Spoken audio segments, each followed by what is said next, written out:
quels sont les secrets d'une girl boss? Bienvenue dans une nouvelle série où aujourd'hui j'ai le plaisir d'interviewer Sandra qui est thérapeute énergétique. Mais avant tout ça, let's go! Hello, moi c'est Aurora, je suis image stratégiste et coach d'empowerment au féminin et j'y suis là aujourd'hui parce que nous sommes dans la série Girl Boss Secrets. Donc, on va interviewer une vraie girl boss. Comme je vous ai dit, je suis avec Sandra et Sandra est thérapeute énergétique. Mais du coup, Sandra, qu'est-ce que ça veut dire thérapeute énergétique? Ah bah oui. Alors, thérapeute énergétique, en fait, on part du principe que tout ce que je vais vivre dans ma vie, de mes 0 à maintenant, pour moi, mes 33 ans, ça va laisser une empreinte sur mon système énergétique, sur tous mes corps. Donc ça va laisser des petits bobos, on a des petites cicatrices, et puis aussi sur ma bulle énergétique à moi, il va y avoir une trace, une histoire de tout ce que j'ai vécu, de tout ce en quoi j'ai cru. Voilà. Donc ça me construit en fait. On va pouvoir aborder l'humain sous plusieurs angles. Alors, tu as parlé de plusieurs corps. Qu'est-ce que ça veut dire exactement, plusieurs corps? Alors, on va utiliser l'image qu'on utilise souvent, c'est l'oignon. On a plusieurs couches, comme un oignon. Donc, j'ai mon corps physique. Et puis après, j'ai différents corps énergétiques en s'éloignant encore un peu plus, encore un peu plus. Et chaque corps va avoir ses propriétés. Chaque corps va nous relier à une dimension bien précise de nous et de ce qui nous entoure. Wow. Et du coup, t'es une girl boss. Ouais. Raconte-nous un petit peu ton histoire. Parce qu'il faut savoir que elle, avant d'exercer ce métier, elle était danseuse. Comment t'as fait pour changer de métier? Comment ça s'est venu? Alors oui, j'étais danseuse à mes 20 ans.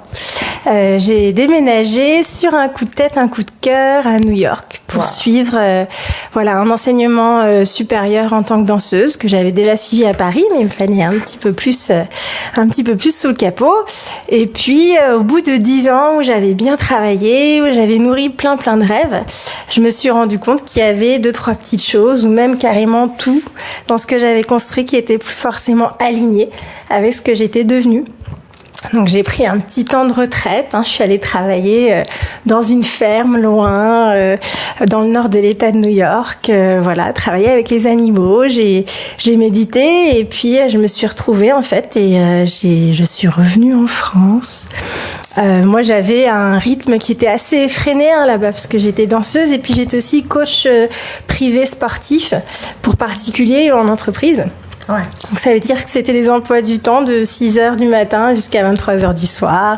Voilà, c'était digne de la grande pomme, c'était le rythme là-bas. Forcément, tout en moi n'a pas suivi à un moment où il y a eu un stop, un ras-le-bol, un petit burn-out qui est très célèbre, comme tout le monde, j'y suis passée. Et ça m'a permis de remettre en question et de me réécouter. Et quand je suis rentrée en France, j'ai vraiment entamé un processus de guérison en fait pour moi, tout simplement. Et j'ai trouvé des outils qui m'ont beaucoup plu et que maintenant je partage avec grand plaisir. Super. Et comment, en fait, est-ce que tu as toujours été indépendante quand tu étais danseuse? Est-ce que tu étais indépendante? Est-ce que quand tu étais coach sportif, étais coach sportif pour toi-même ou est-ce que tu travaillais pour un centre? Est-ce que tu étais toujours entrepreneuse? J'étais en freelance. Donc, je suis passée quand même en tant que danseuse et puis même en tant que coach privé, je faisais partie de structures. Je faisais partie de plusieurs entreprises, de plusieurs compagnies. C'était ma forme d'indépendance à moi. Pour moi, j'étais dans mon auto-entreprise. Mais c'est vrai que j'avais beaucoup de contraintes et beaucoup de règles à suivre de l'extérieur, en plus de plein de boss différents. Donc voilà. Aujourd'hui, tu viens d'ouvrir ton cabinet à Paris. Donc en tant que thérapeute énergétique, donc on peut dire clairement que maintenant elle est vraiment méga indépendante et méga girl boss. Et donc moi je voudrais savoir d'une girl boss comme toi pour dire aux autres girl boss qui nous regardent, qu'est-ce que c'est pour toi une girl boss? Pour moi, une girl boss, c'est quelqu'un qui a pris le temps de se chercher, même si on se trouve tout le long de notre vie, d'au moins faire cette démarche, et puis du coup qui peut appartenir et suivre ses propres règles en fait, ses propres lois et ses propres accords, ses propres convictions. C'est oui, être indépendante, mais indépendante, ça veut pas dire tout le temps toute seule aussi, d'accepter l'aide, d'accepter les conseils, d'accepter d'avoir besoin de modèles, d'avoir besoin d'épaules à côté de vous. Pour moi, c'est tout ça, mais à se faire confiance. C'est vraiment le moment où tu décides de te faire confiance et que tu sais que si tu fais quelque chose et que tu le fais pleinement de tout ce que tu rayonnes, de tout ce qui te fait vibrer, bah c'est bon, je suis ma boss. Et ça encourage les autres à faire exactement pareil. Est-ce que tu penses que pour réussir dans l'entrepreneuriat, pour réussir en tant que girl boss, il faille obligatoirement passer par le développement personnel? Je pense que tout le monde le fait. Je pense que pour produire quelque chose dans la matière qui nous plaît, il faut à un moment regarder à l'intérieur. Faut déjà chercher ce qui nous plaît. En plus, j'ai l'impression que beaucoup d'entrepreneurs, on a, oui, des vocations, on a des choses qui nous font vibrer, mais on a cette capacité à être intéressé par tout et par tout le monde. Donc, si à un moment, on se laisse pas vraiment cultiver toutes nos parties, sans compromettre et aller vers l'intérieur, ce que nous dit notre petit cœur, notre grand cœur, pour savoir là où il faut rayonner, c'est impossible de se fixer sur une des chaises qu'on a choisies. Justement, pour toi, ça a été facile de te fixer sur cette nouvelle chaise, que quelque part, c'était une aventure, quoi. Je veux dire, t'as fait une recherche introspective, mais ensuite, t'as choisi cette voie. Est-ce que t'as été guidée? Est-ce que tu peux donner un conseil aux girl boss qu'aujourd'hui sont peut-être encore dans le salariat ou qui sont freelance dans une activité où elles ne s'épanouissent pas et qui cherchent leur voie? Est-ce que tu as quelque chose que tu voudrais partager, quelque chose que tu as vécu toi-même, qui t'a marqué et qui t'a aidé à trouver ta voie? Alors moi, j'ai une anecdote qui est assez drôle. Après, je sais pas si je la conseille à tout le monde, parce que c'est extrême. Mais quand je suis revenue en France, justement, et que j'avais besoin d'un temps pour moi, je me suis auto-mise en retraite de silence, en fait. Mais c'est extrême, hein, c'est juste parce que même ce que je disais, ce qui sortait de ma bouche, ma voix, mon pouvoir du verbe, pour moi, n'était plus aligné avec qui j'aspirais à être. Donc j'ai décidé pour un instant, et j'avais pas déterminé une période de temps, juste de me taire et vraiment d'écouter. De savoir écouter ce qu'on me disait et de savoir m'écouter moi. Et la première fois que j'ai reparlé, c'était pour prendre le téléphone pour ma première formation en énergétique, où j'avais retrouvé ma voix, donc c'est mignon. T'as trouvé en toi la réponse, en fait. C'est ça. T'avais besoin de t'étaire pour trouver la réponse en toi. Ouais. C'est exactement ça. C'est trop beau. Et alors, comme là, je sais que là, vous toutes là, je vous vois, vous êtes toutes des girl boss et je suis sûre que vous êtes intéressées au fait que tout le monde, en fait, veut savoir quels seraient tes 3 principaux conseils de girl boss aujourd'hui. Si tu devais donner à ce parterre de filles qui nous suit aujourd'hui 3 conseils, lesquels seraient-ils? Déjà, je sais pas si j'ai la prétention de pouvoir conseiller quelqu'un, mais en tout cas, je vais donner tous mes encouragements pour que mon premier point, ce serait de savoir s'écouter et de pas avoir peur de s'écouter, parce que s'écouter, ça veut aussi savoir écouter ce qu'on veut plus, ce qu'on veut déconstruire. Donc de passer par une période où peut-être on va tout jeter par la fenêtre et c'est ok. Donc pour moi il y a une petite épuration à faire, il y a un nettoyage. De par mon métier, forcément j'affectionne le nettoyage émotionnel et énergétique. Donc premier point. Est-ce que par rapport à ce point, tu aurais un exercice que tu pourrais conseiller aux gens qui voudraient justement se défaire de tout ce qu'ils n'aiment pas? Comment faire techniquement? Est-ce que tu as un exercice écrit, je sais pas, quelque chose que tu conseillerais de faire? Alors j'aime bien moi tout ce qui est un petit peu s'appuyer dans la matière, donc tout ce qui est symbolique et qui va vraiment représenter quelque chose pour nous.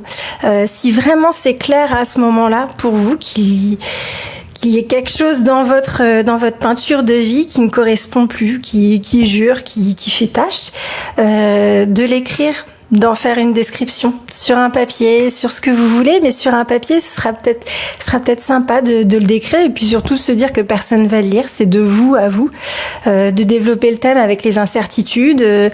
Je sais que ça me va pas, je sais pas pourquoi. Et puis il y a tout ça. Puis il y a aussi ces parties que j'aime, mais il y a ces attaches que je veux plus. Puis tout simplement le garder autant de temps qu'on a besoin près de nous, et le moment où on est prête à le libérer, le déchirer, le brûler, le dissoudre dans l'eau, tout ce qu'on veut, mais d'avoir un moment de recherche et puis d'acceptation que on en a plus besoin, quoi. Merci beaucoup Sandra. Et quels sont tes 2 autres secrets? Ah oui, il y en a 2 autres. Alors, moi j'aime beaucoup me dire, parce qu'on me demande souvent, comme je travaille quand même dans le domaine de l'ésotérique, j'ai envie de dire du merveilleux, mais c'est un peu vrai. Est-ce que tu as un don? Comment tu as développé ce don? Et oui, c'est dans ma famille, même si j'ai voulu le renier pendant longtemps, mais vraiment c'est quelque chose qu'on a tous, en fait. T'es de quelle origine? Belge et suédoise. Non, je suis... ma mère est mauricienne indienne et mon père est franco-italien. Wow. Voilà. Et du coup, oui. Ce 2e point, pour moi, c'est vraiment qu'on a tout en soi. Tout ce dont on a besoin pour notre chemin à nous est déjà là. 3e point, ce sera l'humour. Parce que moi, je trouve que ça me tire de pas mal de situations.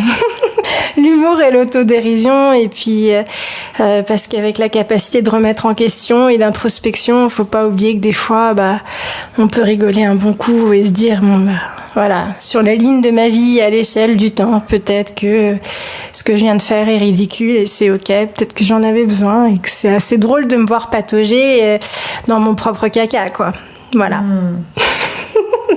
Donc, pour récapituler les Girl Boss, le premier secret de Girl Boss de Sandra, c'est de ne pas avoir peur de tout épurer, parce que c'est bien. En fait, c'est ok, comme tu as dit. Le 2e secret de Sandra, c'est que tout est en nous. Donc, concrètement, c'est encore une fois, on l'a vu plein de fois dans les vidéos, mais c'est vraiment rechercher qui vous aide vraiment et vous trouverez là-dedans votre guidance. Et le 3e, c'est de ne peut-être pas trop se prendre de sérieux et se prendre avec légèreté, avec humour. Où est-ce qu'on peut te trouver, Sandra? Parce que j'imagine que là, t'as peut-être susciter des gens qui auraient envie de faire appel à tes services, et aussi si tu pouvais dire dans quel cas faudrait-il faire appel à tes services. Est-ce que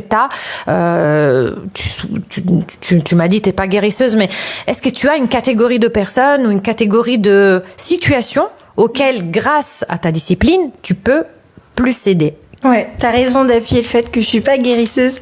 Je suis accompagnatrice, en fait. Je vais faire partie de votre trousse à outils pour tous ces changements que vous allez générer, pour accompagner toute cette transformation. Pour moi, une énergéticienne, c'est judicieux pour les périodes de grosses remises en question, les périodes où on a envie de passer à autre chose et de laisser au passé ce qui appartient au passé, les douleurs physiques aussi. Même si je suis pas guérisseuse, vos douleurs physiques correspondent à quelque chose d'un peu plus profond sur le domaine des émotions, de tout ce que vous conscientisez ou pas. Et vous pouvez me trouver, c'est 2020, un petit peu partout sur tous les réseaux sociaux, mais je vais en choisir un. Je vais dire soinavec-sandra.com, soin au singulier, et un ou deux. Vas-y. Instagram, Ninlun, N-I-N-Lhun. Voilà. Merci encore Sandra. De toute façon, les filles, je vais vous mettre tous les renseignements concernant Sandra dans la barre d'infos pour que vous puissiez la trouver. Et d'ailleurs, les Girl Boss, bien sûr, je pourrais pas vous présenter des Girl Boss et surtout des personnes qui sont des thérapeutes sans avoir déjà moi-même testé sur moi. Et juste avant qu'on fasse cette vidéo, Sandra a fait sur moi un soin énergétique, on peut l'appeler comme ça, qui m'a fait vraiment un grand bien. Surtout, je pense que ça enlève des blocages sur des choses, un peu sur ce qui s'est passé intérieurement alors dans votre vie, mais peut-être aussi sur ce qui s'est passé encore avant que vous soyez sur Terre, en tout cas avec cette enveloppe. Et je sais pas, ça fait, vous savez, comme on souffle. Et c'est comme si on se libérait d'un poids. Donc en tout cas, moi je vous conseille de passer par Sandra si vous avez besoin de passer à autre chose. Si vous avez des réminiscences de Covid et vous en avez marre de parler de cette période, d'entendre parler de cette période, vous voulez passer à autre chose, vous voulez changer de carrière, vous voulez changer de mec, vous voulez changer de fringue, mais vous avez envie de changer. Non mais franchement, vous pouvez faire appel. En tout cas, moi, j'ai testé sur moi et j'ai trouvé que c'était valable et vous verrez, c'est aussi assez incroyable de la voir en œuvre parce que là, elle vous parle comme ça, mais comme elle dit, elle dit ne pas avoir un don, mais elle est très forte dans ce qu'elle fait. Donc, je vous conseille de passer par elle si vous avez besoin, en tout cas, en ce moment, d'effectuer un changement et vous voulez être accompagné dans ce changement. Suivez-moi aussi sur Instagram dans Aurora Conseil en Images. Moi, je remercie encore une fois énormément Sandra d'avoir été avec nous. Et je vous dis ciao et à la prossima.